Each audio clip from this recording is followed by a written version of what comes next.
یہاں پر کوفہ اور سیریا کے درمیان ادھر ایک موصل نامی ایریا، پہلے یہاں تھے، بعد نے کہا نہیں مصر چلے گئے، کسی نے کہا نہیں مصر میں ہی تھے، الگ الگ قول ہے۔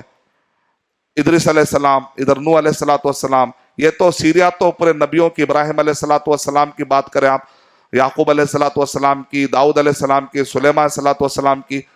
اب یہاں پر جو ہے جارڈن سے بالکل ذرا نیچے اتریں گے، شعیب علیہ السلام 2 جگہ پر نبی بنا کر بھیجے گئے، ایک ناپ تول میں کمی کرنے والی قوم، ایک تکبر میں پھنسی ہوئی قوم۔ ایک کو قرآن مجید میں اصحاب الایکا کہا، درخت کے نیچے بیٹھنے والی قوم، اصحاب الایکا۔ بادل میں سے ایک آگ آئی اور آ کر جلا کر چلے گئی، اس کو کہتے ہیں مدائن شعیب۔ یہاں پر اصحاب الایکا ہے۔ شعیب علیہ السلام کو 2 جگہ پر نبی بنا کر بھیجا گیا تھا، تو یہاں پر ہی ہے خریم میں۔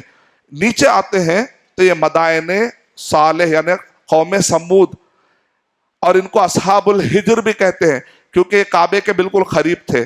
ہجر یعنی کعبے کے پاس جو چھوٹا سا ایک ایریا چھوٹا ہوا ہے کعبے کے پاس، اس کو ہجر کہتے ہیں، ہجر سے قریب رہنے والے۔ اور ایک معنی ہے پتھروں، پورا پتھر کو، ایک بڑا پہاڑ ہوتا تھا، وہ پہاڑ کو پتہ نہیں اس زمانے میں کیسا تراشتے تھے، وہ پہاڑ کو ایسا سوراخ کرتے تھے کہ اندر گھر بن جاتا تھا پورا، تو وہ لوگ کہتے تھے اس میں تو کبھی بھی زلزلہ نہیں آئے گا، تکبر میں رہتے تھے۔ اور وہ بہت لمبے چوڑے تھے۔ آدم علیہ السلام اگر 147 فیٹ کے ہے تو حدیث میں ہے آہستہ آہستہ کم ہوئے، لیکن اتنا بھی کم نہیں ہوئے کہ جیسا آج ہم ہیں ویسا نہیں، ہم سے بھی زیادہ، کیونکہ اللہ تعالیٰ قرآن مجید میں ارشاد فرما رہے ہیں کہ بطشن فنقبوا فی البلاد۔ اللہ تعالیٰ کفار قریش سے کہہ رہے تم بہت چھوٹے ہو سائز میں، تم کو اتنا تکبر ہے، بڑے بڑے سائز والے لوگ کچھ نہیں کر سکے ہمارے نبیوں کا، تم کیا کر لو گے محمد صلی اللہ علیہ وسلم کا۔ تو اللہ تعالیٰ قرآن مجید میں سورہ قاف کے اندر ارشاد فرما رہے ہیں فَكَمْ أَهْلَكْنَا قَبْلَهُمْ مِنْ قَرْنٍ هُمْ أَشَدُّ مِنْهُمْ بَطْشًا فَنَقَّبُوا فِي الْبِلَادِ۔ وہ تم سے بھی خطرناک تھے، تو وہ لوگ اس زمانے میں کیسا پہاڑ کو تراشتے تھے، اس کے اندر گھر بناتے تھے۔ ان کو کہتے ہیں مدائن صالح، مدائن شعیب، اور نیچے عاد۔ اب سوال یہ ہے کیا یہاں تفریح کے لیے جانا تو غلط ہے، بالکل تفریح تو جانا بالکل غلط ہے، لیکن اگر کوئی نصیحت حاصل کرنے کے لیے ان ایریوں میں جاتا ہے تو جائز ہے ناجائز ہے؟ جائز ہے۔ پھر ایک حدیث پڑھتا ہوں میں، اللہ کے نبی صلی اللہ علیہ وسلم، حضرت علی رضی اللہ تعالیٰ عنہ، جہاں کہیں پر بھی عذاب آئے وہاں نماز نہیں پڑھنا چاہیے۔ علی رضی اللہ تعالیٰ عنہ ایک جگہ سے گزرے کوفہ کے پاس، تو بولے ارے یہ ایریے میں تو بندروں جیسا بنا دینے کا عذاب آیا تھا، قوم پر بندروں جیسے بنا دینے کا عذاب آیا تھا، تو حضرت علی رضی اللہ تعالیٰ نے وہاں پر نماز نہیں پڑھی۔ اگر آپ کہتے ہیں کہ ہم یہاں پر گھومنے جائیں گے، تب 2 نمازوں کے درمیان گھوم کے آ جانا پڑتا، ٹائم لائن بنا کے۔ کیسا گھومتے جی؟ جلدی جانا، یعنی فجر پڑھتے جانا، گھوم کے پھر ظہر سے پہلے آ جانا، یعنی تو مسافر ہے بول کر آ کے اثر پڑھ لینا۔ اتنی دیر میں نہیں پہنچے تو بہت بڑا ہے وہ ایریا، جانے کو ہی ٹائم لگے گا۔ تو اسی لیے بعض علماء کرام کے 2 قول ہے، کہتے ہیں نماز مکروہ ہے، حرام نہیں۔ اب جن کے پاس مکروہ ہے مطلب ناپسندیدہ، یعنی ہاں نماز ہو جاتی ہے لیکن پسند نہیں کیا گیا، تو وہ لوگ گھومنے چل جاتے۔ لیکن جن کے پاس یہ فتویٰ ہے نماز ہی نہیں ہوتی، نماز ہی باطل ہو جاتی، وہ کہتے ہیں وہاں جانا ہی نہیں، اس لیے فتویٰ الگ الگ ہو گیا، علماء اکرام کا فتویٰ الگ الگ۔ لیکن بعض علماء کرام کی رائے یہ ہے کہ اگر کوئی ایسا گزر جائے تو نصیحت لیتے ہوئے گزر جائے، الگ سے انیشیٹ نہ کرے، یہ بھی ایک فتویٰ ہے۔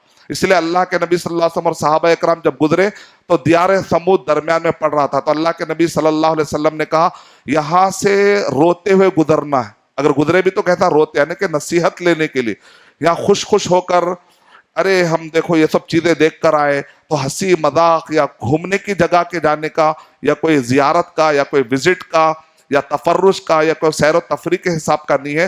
اللہ کے نبی صلی اللہ علیہ وسلم نے کہا یہاں پر عذاب آیا ہے، لہذا تم یہاں پر روتے ہوئے گزر جاؤ، اور اللہ کے نبی صلی اللہ علیہ وسلم نے اپنے کپڑے کو منہ پر ڈال لیا اور اس ایرے سے گزر گئے۔ کہا کہ کہیں ایسا نہ ہو کہ وہ عذاب کا سلسلہ باقی رہے تو کہ ہم پر نہ آ جائے، یعنی اتنا ڈرنا چاہیے۔ اس سے پتا چلا کہ جتنا ہو سکے، ہم لوگ مدینہ یونیورسٹی سے ایک مرتبہ پوری بس تیار کر کے نکلے تھے، اچانک اختلاف ہو گیا جانا نہیں جانا، پھر وہ بس کو پلٹا کے دوسرے پہ لے کر چلے گئے، یعنی کہ احتیاط کرواتے علماء کرام۔ احتیاط کرواتے ہیں ایسی جگہوں پر جہاں کہیں پر بھی عذاب آتا ہے تو وہاں پر ایسا لگتا ہے جیسا کہ آج بھی وہاں پر کچھ اللہ سبحانہ تعالیٰ کا غضب بھڑک رہا ہے۔ اب سوال یہ ہے، لوط علیہ السلام کی قوم پر بھی عذاب آیا، تب وہ ایگزیکٹ جارڈن میں کون سا ایریا نہیں معلوم، لیکن بہت دنوں تک لوگوں کو مسکنسپشن تھا البحر المیت، ڈیڈ سی، جو جارڈن کے پاس ایک ایریا ہے سدوم، تو وہاں پر تو بعض لوگ کہتے ہیں کہ بھئی یہاں پر جانا چاہیے نہیں، کیونکہ وہاں پر 10 ٹائم زیادہ ہے کھارا پن، دوسرے سمندروں کے مقابلے میں 10 ٹائم کھارا پن زیادہ، اور وہاں پر مچھلیاں زندہ نہیں رہ پاتی، اس لیے اس کو ڈیڈ سی کہتے ہیں، یعنی کوئی لائف ہے ہی نہیں۔ لیکن وہاں پر علاج کے لیے سب سے بیسٹ جگہ ہے، کہتے ہیں بعد جسم پہ بیماری آتی ہے ایک خاص قسم کی جس سے باریک باریک باریک باریک پھنسیاں ہوتے، تو کہتے ہیں جہاں پر بہت زیادہ کھارا ہو وہاں کی ساحل پر اگر لیٹیں گے گرمی میں تو ہی وہ بیماری جائے گی۔ خاص طور سے یورپ کے وہ لوگ جو برفوں میں رہتے ان کو دھوپ نہیں ملتی، ان لوگوں کے لیے بیماری پیدا ہوتی ہے، تو ان کو سجیسٹ کیا جاتا ہے، تو وہاں پر بحر میت میں ایک بہت بڑا بزنس چل رہا ہے اور لوگ آ کر علاج کر رہے ہیں، اور اس کے جو پروڈکٹس ہیں وہ پروڈکٹس نکال کر جلد کے امراض کو یوز کیا جا رہا ہے۔ تو فتویٰ آیا، علماء کرام کے پاس فتویٰ بھیجا گیا، کیا یہ پروڈکٹ استعمال کرنا چاہیے نہیں چاہیے۔ آج کے دنیا میں بہت سارے پروڈکٹس میں یہاں کی نمک ملائی جا رہی ہے، یہاں کا پانی ملایا جا رہا ہے، جس کی وجہ سے شفا ہو رہی ہے۔ تو علماء کرام سے پوچھا گیا کیا یہ استعمال کر سکتے یا نہیں کر سکتے، تو فتویٰ یہ آیا کہ ایک بھی دلیل نہیں ہے کہ لوط علیہ السلام کی قوم پر جو عذاب آیا تھا وہ بحر میت میں آیا تھا۔ جب تک پروف نہیں ہے ہر چیز حلال ہے، اصول یہ ہے۔ ہاں، جارڈن میں ایک ایریے میں ایسا آیا تھا، وہ ایریے کے حد تک ہی اس کو مقرر کیا جائے گا، بحر میت سے، ڈیڈ سی سے اگر کوئی پروڈکٹس یا اگر وہاں پر جاتے ہیں تو جائز ہے۔ تو یہ چند معلومات تھی عذاب والی قوموں کے اوپر جو حالات آئے ہیں اس سے ریلیٹڈ۔ اب ہود علیہ السلام نے سمجھایا لیکن وہ لوگ نہیں سنے۔ سورہ معارج میں، سورہ حاقہ میں نقشہ کھینچا گیا کہ 7 دن لگاتار، 8 ایام، 8 دن لگاتار ان پر ہوائیں چلتی رہی۔ پھر اس کے بعد وہ لوگ کیسے بڑے بڑے جسم ڈول والے تھے نا، جیسے پپائی کا درخت آپ نے دیکھا، پپائی کا درخت جب تک ٹھہرا ہوا رہتا پپائی دیتا ہے، لیکن جب وہ پپائی کا درخت گر جاتا ہے ایسا دبائے تو پھسپھسا ہو جاتا۔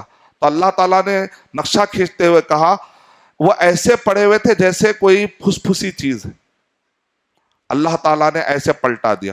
اور وہ قوم سمود، جب ان سے کہا گیا کہ یہ جو اونٹنی آئی ہے اس کا احترام کرو، تم اپنے لیے ایک پانی مقرر کرو، باری مقرر کرو، اس کے لیے ایک پاری مقرر کرو، لیکن سورہ شمس کے اندر اللہ تعالیٰ نے ان کا نقشہ کھینچا، قد افلح من زکاہا وقد خاب من دساہا کذبت ثمود بطغواہا اذ انبعث اشقاہا فقال لهم رسول اللہ ناقۃ اللہ وسقیاہا فکذبوہ فعقروہا۔ اور صالح علیہ السلام پکار رہے تھے، یہ دیکھو اونٹنی ہے، احترام کرو احترام کرو۔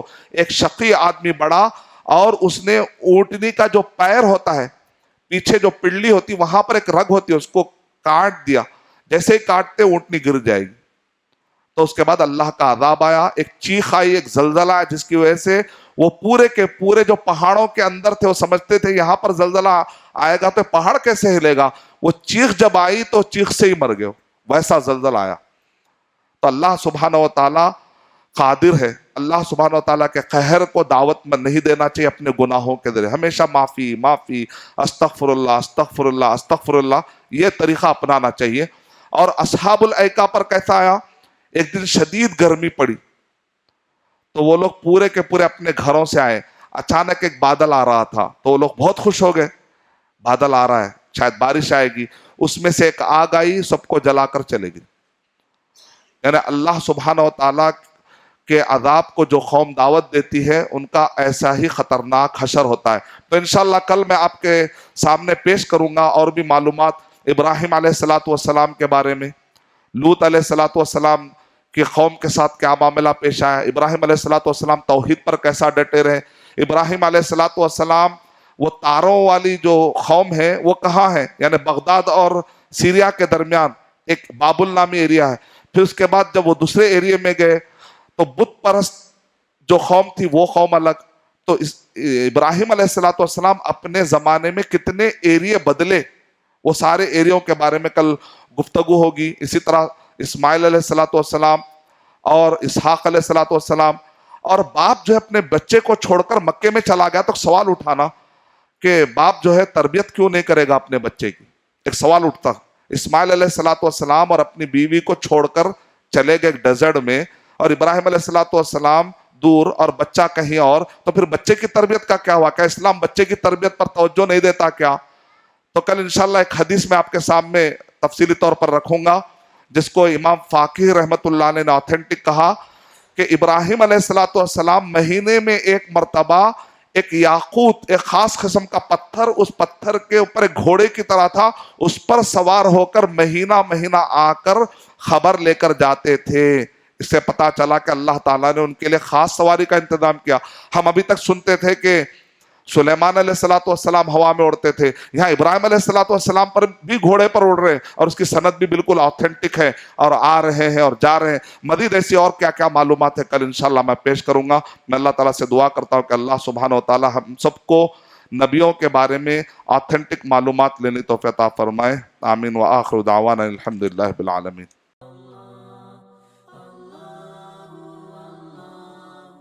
For authentic Islamic information, please log on to www.askislampedia.com.